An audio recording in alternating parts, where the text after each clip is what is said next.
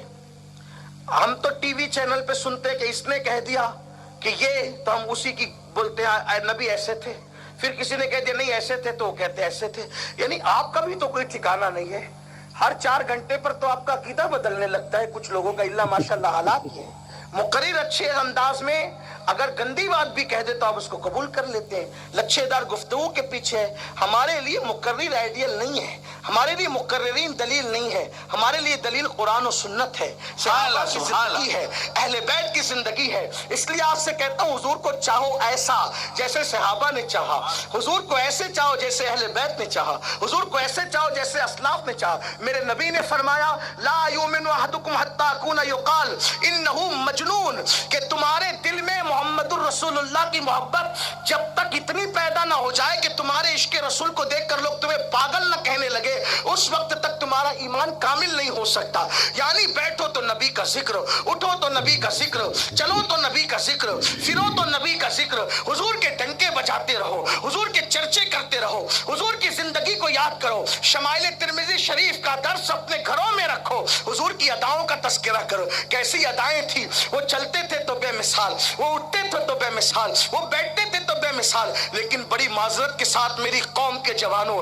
اگر نعرے کی بات آئے تو میرا جوان آج تحفظ کرنے والے وہ لوگ تھے جب پہلی مرتبہ رسول اللہ کے پردہ فرمانے کے بعد مسلمہ کذاب نے نبی کی عظمت پہ حملہ کیا.